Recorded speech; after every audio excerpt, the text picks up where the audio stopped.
Hello, welcome to Travers Lasik Vision Care. Laser vision correction can be a wonderful change in your life, and you're in good hands with Dr. Travers, the most experienced LASIK surgeon in the Triangle. At Travers Lasik Vision Care, we use the most advanced LASIK techniques and technology to give our patients the utmost in safety and comfort. In this video, Dr. Travers will explain the PRK procedure and discuss why it might be the better choice to improve your vision.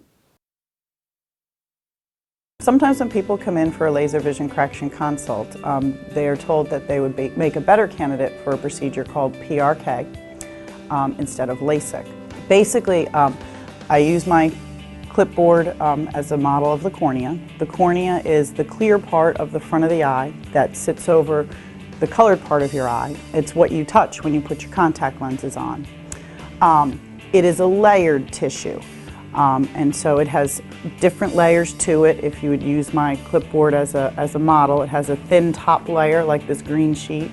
It has a very thick central layer like these white pieces of paper. And then it has an underneath layer as well.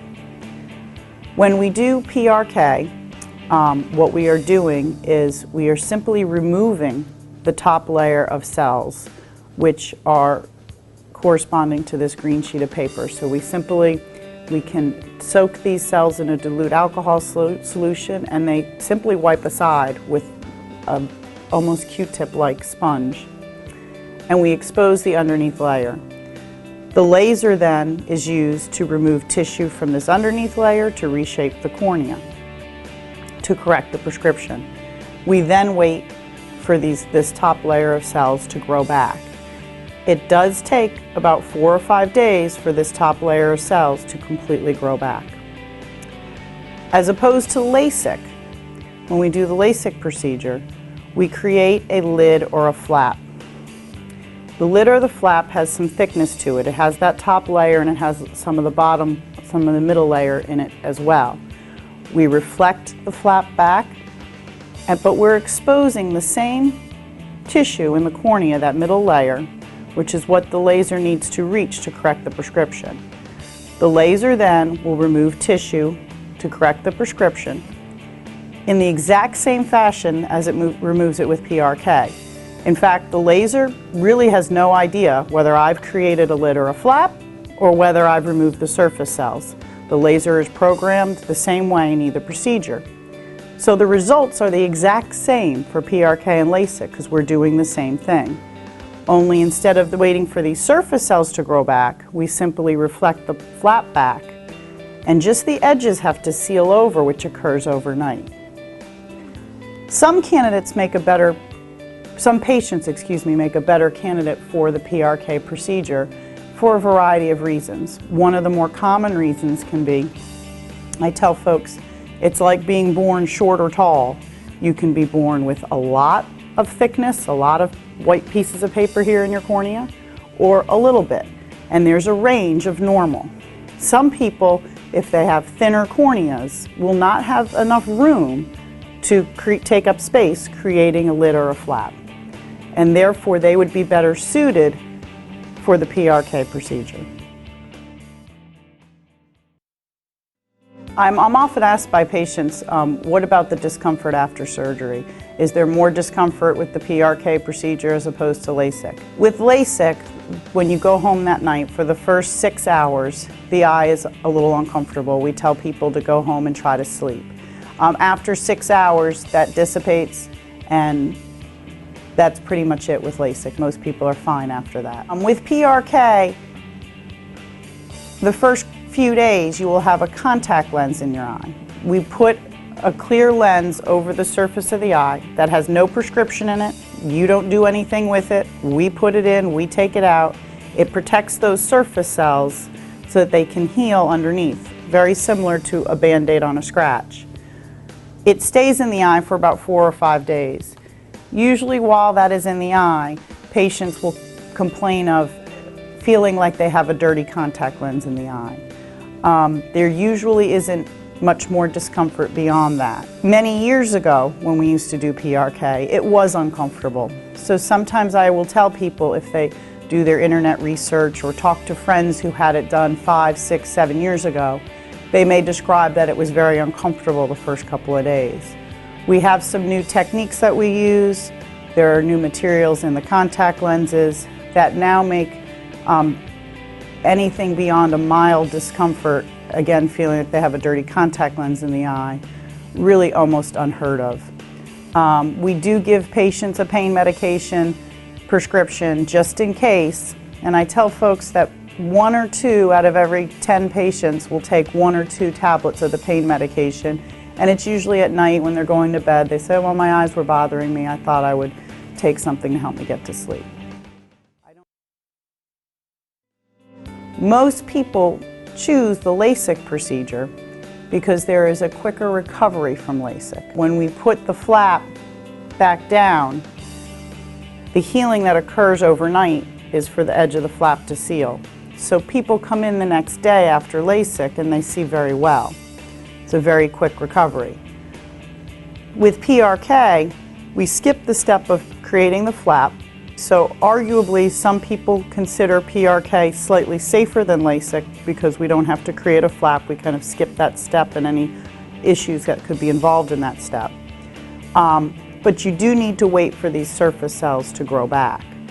They take about 4 or 5 days to grow back, but the surface cells on the cornea are very similar to your surface cells on anywhere on your body, on your skin. So I compare it to having a scratch on your hand. If you were to remove tissue or superficially on your hand, it would heal.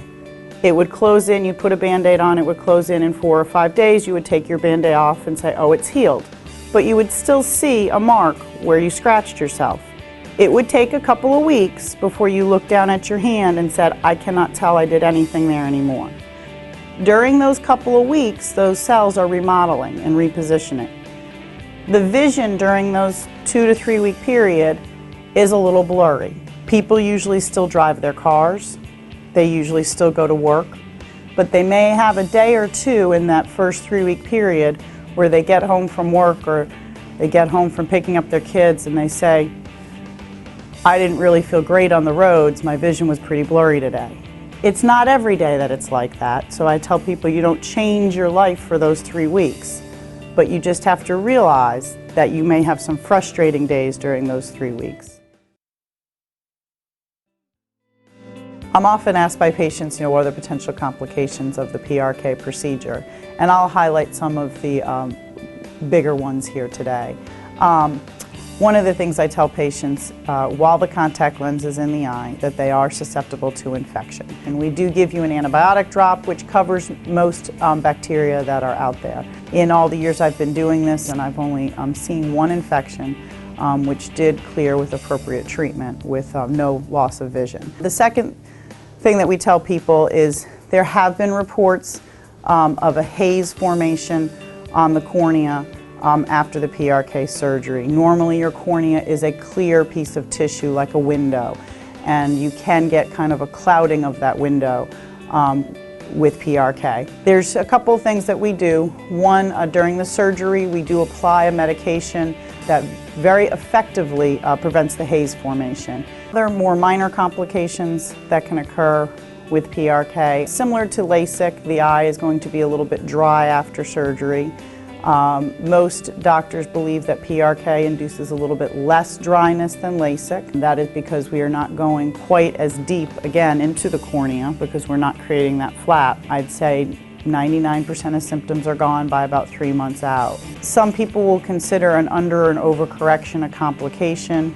It's something that we see with both LASIK and PRK, where we have to go back in and do what we call an enhancement or a touch-up. Overall, all prescriptions included, we enhance about 1 to 2% of the time. Night vision, some patients, particularly back many years ago before the lasers have kind of become more fine-tuned, we used to have more night vision complaints, actually back on the lasers that I was treated on. The newer generations treat a much larger area on the cornea. They respect the normal contour of the cornea a little bit better.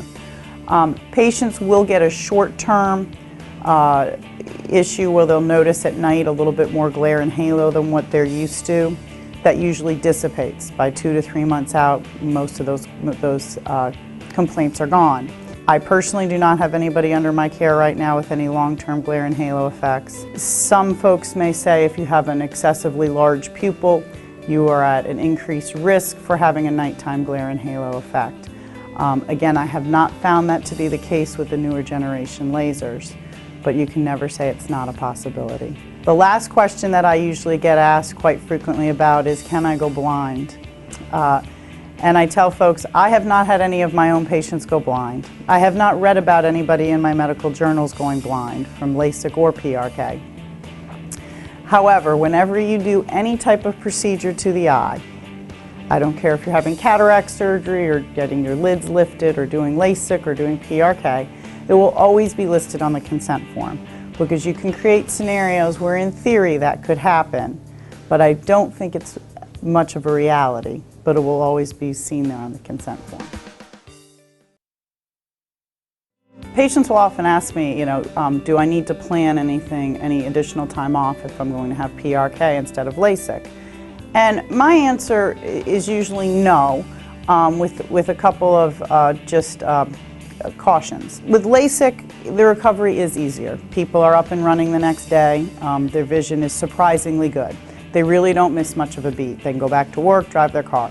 With PRK, the vision isn't quite as sharp the first few weeks. Again, I always say it's more irritating or annoying than it is dysfunctional. I tell people living your normal life, you really don't need to make any modifications, with the exception of you don't want to do it before a big event. I had a student come in once who was graduating the following week and still had one final left. I said, well, let's do this after your final. If you're a trial attorney, you don't want to do it before a big trial. Usually if you're driving on familiar roads, trying to stick to daytime driving, that is fine as well. I tell people to be smart. You don't want to plan on any road trips in the mountains in the dark by yourself in the middle of the night the first few weeks. That would not be good planning. Most people can return to work the next day. I tell people, make sure you don't have a big meeting planned the next day, so that if the eyes are feeling a little scratchy and bothering you, you maybe could have the option to opt out if you needed to. I do remind people just good hygiene, wash your hands a little more frequently, try not to touch your eyes. Hey, my name is Annie, and I had my PRK surgery about a month ago with Dr. Travers. I was a little nervous before my PRK procedure just because it's my eyes, so I was just nervous about that. But the procedure was really easy, it was really quick, I wasn't in any pain, and as soon as I sat up from the procedure, I could definitely tell a big difference immediately. And the day after my surgery, I was about 20-25, so it was a big difference immediately. The first week following the procedure, my vision did fluctuate a little bit. I got my contact lens removed after the 5th day. So from there, I still had a little bit of light sensitivity, but I could still drive, I still went to work, I did my normal day-to-day activities, and I had no problems or issues with it. Definitely lifted a load off my shoulders so I can live my life to the fullest. My name is Kevin Seipel, and I chose Dr. Travers because I'm all about research, and if you do the research, you'll see that she has the most experience and the best results of anyone in the area. I will say, when you're here, the moment they actually call you and take you back, I think the reality of the situation that you are having a procedure done on your eyes, such as PRK, I did get a little nervous at that point. The procedure for me was relatively quick and painless. Dr. Travers did a great job of keeping the mood light, walked you through everything, talked you through everything. Had a quick exam afterwards where everything looked good, and then I was on my way. It took a few days for the eyesight to actually adjust and get perfectly clear. Had a little light sensitivity for a day or two. I was able to return to work though a day or two later without any problems, and I think it was well worth it. My vision is great. It's actually better than 2020. I have no problems whatsoever, so I would recommend it to anybody, and I'd gladly do it again. I'm a first responder, so for me, it was a daily struggle of trying to balance how long I could wear my contacts, if I could sleep in them, trying to deal with glasses, couldn't always wear glasses or contacts. So really it was a no-brainer. I actually wish I'd done it a lot sooner. LASIK has made my life a whole lot easier. I would say that vision is probably the best gift that has been given to me. Not having to wake up and think about contacts or glasses or what I can or can't see has definitely improved my life. Thank you for watching. I hope this video has given you a better understanding of laser eye surgery and the benefits you can expect from the procedure. Your doctor will be with you soon and will be happy to discuss any concerns and answer any additional questions you may have.